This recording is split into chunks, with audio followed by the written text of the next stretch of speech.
Hello guys, welcome back to Shivam classes के online platform में आप सभी का स्वागत है। अगर आपको अपनी क्लास के सभी नोट्स, वीडियोस पीडीएफ फॉर्म में या फिर जैसे आपके प्रीवियस ईयर के पेपर हो या मॉडल पेपर हो, एनसीईआरटी सॉल्यूशन हो, सब कुछ आपको मिलेगा फ्री में। अभी डाउनलोड कर लीजिए प्ले स्टोर से शिवम क्लासेस ऐप और सब कुछ फ्री में एंजॉय कीजिए। अब हम आगे बढ़ते हैं और अपना टॉपिक शुरू करते हैं। त्वरण। त्वरण की परिभाषा क्या है वो देखिए। सबसे पहले इकाई समय में किसी वस्तु के वेग में परिवर्तन की जो दर होती है उसी को हम क्या बोलते हैं? त्वरण। अगर किसी वस्तु के वेग के अंदर परिवर्तन हो रहा है, जैसे कोई वस्तु पहले 1 मीटर प्रति सेकंड इस वेग से चल रही थी, फिर कुछ समय बाद अगर उसको देखेंगे तो ये 2 मीटर प्रति सेकंड के वेग से चल रही है, फिर 5 मीटर प्रति सेकंड के वेग से चल रही है, फिर अगर वापस देखेंगे तो ये 3 मीटर प्रति सेकंड के वेग से चल रही है। तो अगर इसके वेग के अंदर परिवर्तन हो रहा है तो इसका मतलब इस वस्तु के अंदर क्या उपस्थित है? त्वरण। क्योंकि त्वरण के कारण ही किसी वस्तु के वेग के अंदर जो परिवर्तन होता है। अब एक और बात समझिए, यहां पर 1 से हो रहा है 2 और वेग फिर 2 से हो रहा है 5। यहां तक जो है त्वरण वो है धनात्मक। क्या है? धनात्मक।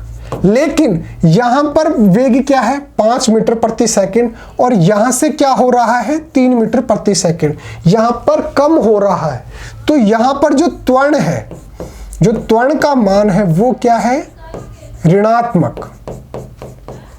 तो यहीं पर समझ लीजिए कि जो त्वरण होता है वो धनात्मक भी हो सकता है, ऋणात्मक भी हो सकता है। अगर त्वरण धनात्मक है तो इसका मतलब वो वस्तु के वेग के अंदर प्लस में, यानी कि उसको बढ़ाएगा, वेग को अंदर बढ़ाएगा, आगे बढ़ाएगा। अगर त्वरण ऋणात्मक है तो इसका मतलब उसके वेग के अंदर कटौती करेगा, उसके वेग को कम करेगा। ये चीज आप यहीं पर समझ लो। तो इस त्वरण की परिभाषा क्या हो गई? इकाई समय में किसी वस्तु के वेग में परिवर्तन की जो दर होती है उसी को हम त्वरण कहते हैं। त्वरण क्या होता है? वेग में परिवर्तन और नीचे समय। दर क्या होती है? समय होती है। अगर हम इसको इकाई कर दें, यानी कि इसको 1 मान ले, तो वेग में जो परिवर्तन होता है इकाई समय के अंदर, जो वेग में परिवर्तन होता है उसी को हम अगर इसको 1 मान लेंगे तो त्वरण बराबर क्या हो जाएगा? त्वरण बराबर क्या हो जाएगा? वेग में परिवर्तन की दर। इकाई समय में, समय को हमने क्या मान लिया? 1, यानी कि इकाई।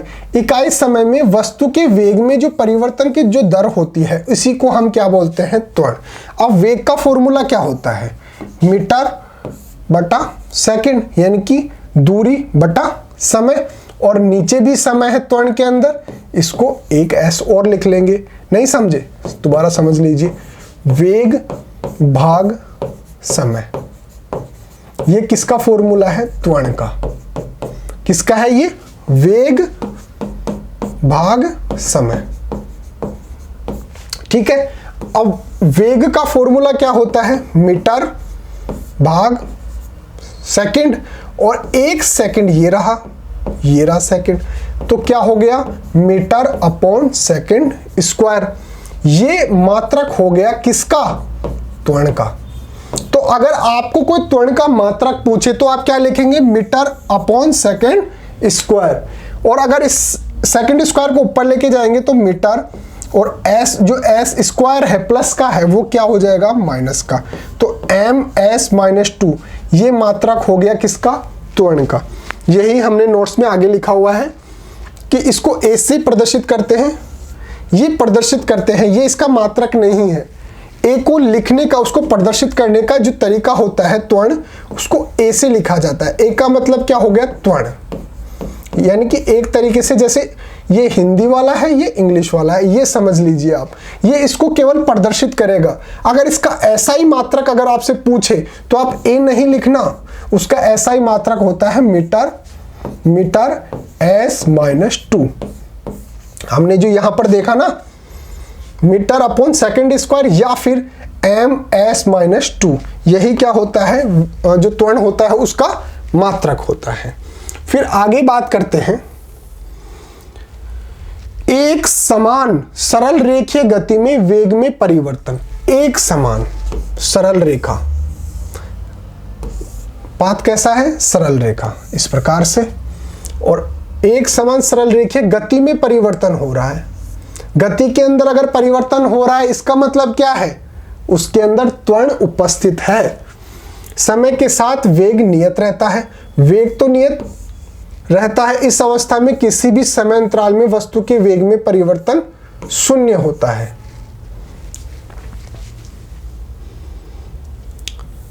असमान गति में वेग में परिवर्तन, असमान गति में वेग में के जो समय के साथ जो है वो परिवर्तन होगा, और इसका मान विभिन्न समय पर विभिन्न बिंदुओं पर भिन्न भिन्न होता है। यानी कि अगर अलग अलग बिंदुओं पर, जहां पर यहाँ पर देखेंगे, यहाँ पर देखेंगे, यहाँ पर देखेंगे, तो अलग अलग मान होगा। यहाँ पे कुछ अलग होगा, यहाँ पे अलग होगा, यहाँ पे अलग होगा। तो इस प्रकार को क्या बोलते हैं, असमान गति में वेग में परिवर्तन। किसी भी समय अंतराल पर वस्तु के वेग में परिवर्तन शून्य नहीं होगा। यहाँ पर वेग के अंदर जो परिवर्तन है वो शून्य नहीं होगा, यानी कि यहाँ पर जो वेग है वो अलग होगा। जैसे यहाँ पे 1 है, अगर यहाँ पर भी 1 होता तो इन दोनों के मध्य जो अंतर है वो कितना हो जाता है, 0, क्योंकि 1 - 1 = 0। लेकिन अगर यहाँ पर 1 है, यहाँ पर 2 है, तो 2 - 1 यानी कि 1, 0 तो नहीं हुआ ना। तो वही हमने लिखा हुआ है कि किसी भी समय अंतराल पर वस्तु के वेग में परिवर्तन शून्य नहीं होगा। फिर बात करते हैं त्वरित गति। यदि किसी वस्तु का वेग उसके आरंभिक वेग का मान u, यानी कि किसी भी जो वस्तु है उसका प्रारंभिक वेग तो क्या है, u है, t समय में अंतिम वेग v है, तो त्वरण a है। तो इस प्रकार की गति को हम त्वरित गति कहते हैं। कहने का मतलब क्या है, कोई वस्तु जो है, कोई भी वस्तु जो है वो प्रारंभ होती है u वेग से। ये इसका क्या है, ये है इसका प्रारंभिक वेग। लेकिन जब हम इसको t समय बाद देखते हैं तो अब इसका वेग जो है हमें v वेग मिलता है, यानी कि यह u से बढ़कर v हो गया। हम यहां पर राशियां मान रहे हैं, इसका प्रारंभिक वेग क्या है, u, और इसका अंतिम वेग t समय के बाद इसका अंतिम वेग क्या है, v। तो इस प्रकार से उसका जो त्वरण होगा उसका फॉर्मूला क्या होगा, v - u/t। अंतिम वेग माइनस प्रारंभिक वेग अपॉन t, और यही किसका मान होता है, त्वरण का। यदि कोई वस्तु प्रारंभिक वेग u से शुरू होती है, t समय के बाद उसका वेग v हो जाता है, तो अगर हमें त्वरण का मान निकालना हो तो उसका अंतिम वेग माइनस प्रारंभिक वेग अपॉन लिया गया समय, यानी कि कितने समय के अंदर वो उस वेग के अंदर परिवर्तन हो रहा है, वो वही होता है त्वरण। अब उदाहरण देखिए, यदि एक बस विराम अवस्था का मतलब क्या हो गया, इसका प्रारंभिक जो वेग है, इसका प्रारंभिक वेग क्या हो जाएगा, 0। क्यों, क्योंकि ये विराम अवस्था के अंदर है, यानी कि हम बोल रहे हैं कि वो शुरुआत कहां से कर रहा है, उसका प्रारंभिक वेग क्या है, तो प्रारंभिक वेग क्या हो गया, 0। फिर नेक्स्ट, शुरू होकर 32 किलोमीटर प्रति घंटे की चाल से 5 सेकंड में प्राप्त कर लेता है। 5 सेकंड के अंदर उसकी स्पीड कितनी हो जाती है, 32 किलोमीटर प्रति घंटा की स्पीड हो जाती है, जबकि वह एक समान गति में है। तो बस का त्वरण ज्ञात कीजिए। अब ये देखिए, हम यहां पर समय की बात करें कि इसने टोटल कितना समय लिया है, तो इसने लिया है 5 मिनट। यहां पे जो सेकंड दिया हुआ है ये गलत है, इसको मिनट कर लेना, ठीक है। टोटल इसमें समय कितना ले रहा है, ये 5 मिनट।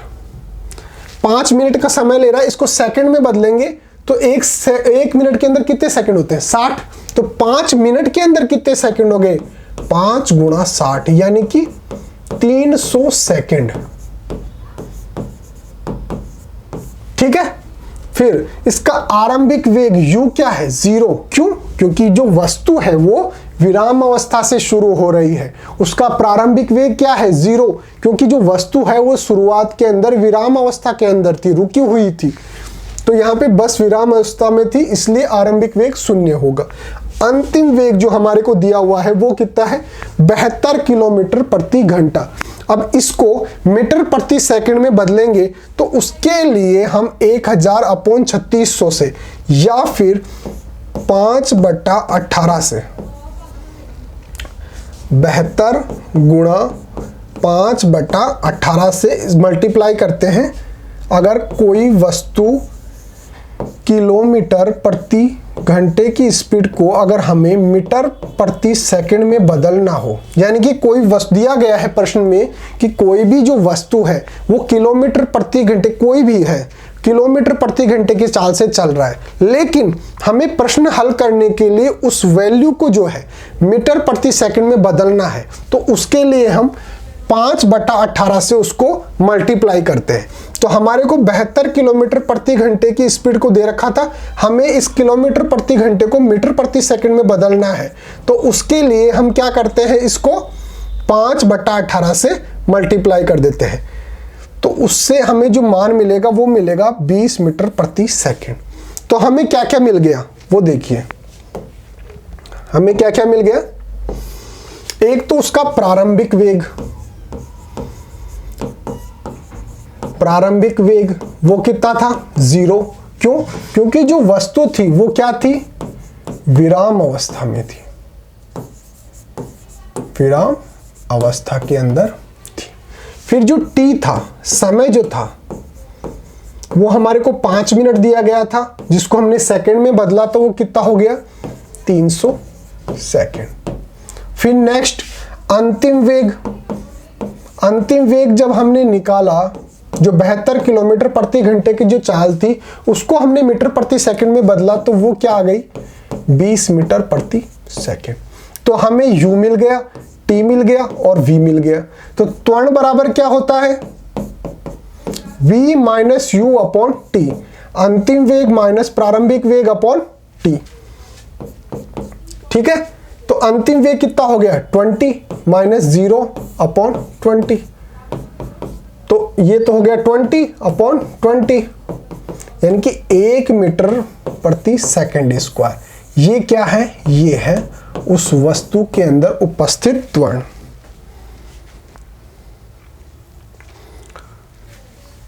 सॉरी, हमने यहां पे 20 कैसे लिख दिया? ये तो 300 था ना, ये 300 हो गया। तो 20/300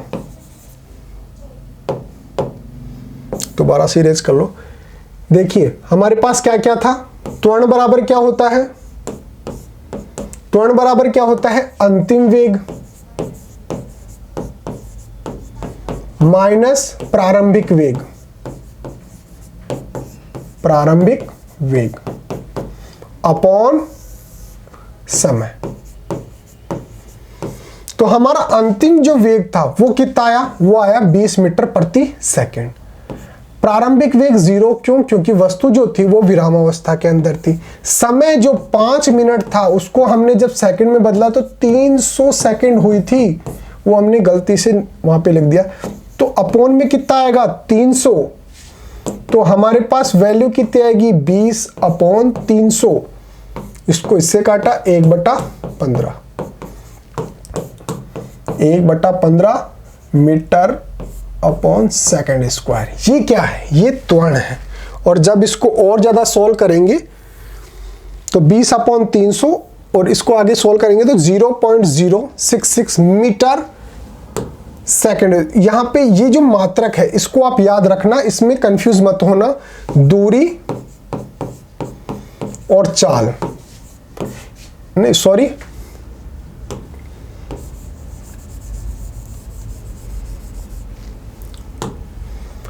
चाल और वेग, ये जो होते हैं इनका मात्रक होता है मीटर प्रति सेकंड, लेकिन जो विस्थापन होता है इसका होता है मीटर, और दूरी का भी होता है मीटर। लेकिन जो त्वरण का जो मात्रक होता है, ये आप इंपॉर्टेंट लगा लेना, त्वरण का जो मात्रक होता है वो होता है मीटर अपॉन सेकंड स्क्वायर, या फिर मीटर, इसको ऊपर लेके जाएंगे तो s-2 ये होता है, इसको भी ऊपर लेके जाएंगे तो s-1, क्योंकि यहां पे हम मानते हैं कि इसकी पावर 1 है, इसकी भी पावर 1 है, तो m1 और s-1 इसको हम लिखते नहीं है क्योंकि हम 1 ही मानते हैं, इसलिए m-1 इस प्रकार लिखते हैं। तो यहां पर तो स्पष्ट दिख रहा है कि ये +2 है, ऊपर जाएगा तो माइनस का हो जाएगा। तो चाल और वेग का जो मात्रक होता है वो होता है मीटर s-1, दूरी और विस्थापन का जो मात्रक होता है वो होता है मीटर, और त्वरण का जो मात्रक होता है इंपॉर्टेंट है m-2 या मीटर अपॉन सेकंड स्क्वायर। तो यहाँ पे जो ये मात्रक आप लगाओगे इसको आप ध्यान में रखना कि मीटर s-2 यानी कि मीटर अपॉन सेकंड स्क्वायर, इस प्रकार से आप लिखेंगे। फिर बात आती है त्वरण के प्रकार। त्वरण जो होते हैं वो दिशा पर आधारित होते हैं, एक तो होता है धनात्मक और एक ऋणात्मक। धनात्मक और ऋणात्मक का मान क्या होता है? मान लेते हैं कि कोई भी जो वस्तु है, यहां पर समझ लीजिए, कोई भी जो वस्तु है वो पहले 1 मीटर प्रति सेकंड के वेग से चल रही थी, फिर कुछ समय बाद वो वस्तु 5 मीटर प्रति सेकंड के वेग को अचीव कर लेती है। उसके बाद वो वस्तु 10 मीटर प्रति सेकंड के वेग को अचीव कर लेती है। इसके वेग में क्या हो रहा है? परिवर्तन समय के साथ, उसी को तो हम बोलते हैं त्वरण। तो वेग में क्या हो रहा है? परिवर्तन। वेग क्या हो रहा है? बढ़ रहा है।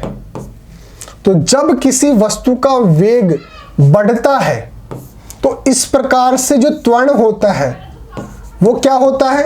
वो होता है धनात्मक।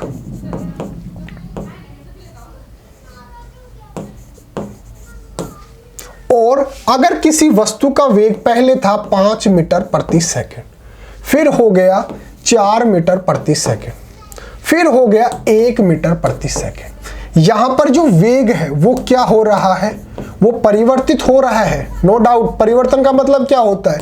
चेंज होना। लेकिन यहां पर जो वेग है वो क्या हो रहा है? कम हो रहा है। तो इस स्थिति के अंदर जो त्वरण होगा वो क्या होगा? वो होगा ऋणात्मक। तो कहने का मतलब क्या है कि जो धनात्मक जो त्वरण होता है वो वस्तु के वेग को बढ़ाता है। कहने का मतलब जब आप गाड़ी को स्टार्ट करके और फिर भगाते हैं, रेस देते हैं उसमें, तो उस समय उसका जो त्वरण का जो मान है वो आएगा धनात्मक। लेकिन जब आप चलती हुई गाड़ी पर ब्रेक लगाते हैं, उस स्थिति के अंदर उसका जो वेग है वो कम होता जाता है। उस स्थिति के अंदर उसका जो त्वरण है वो क्या होगा? ऋणात्मक।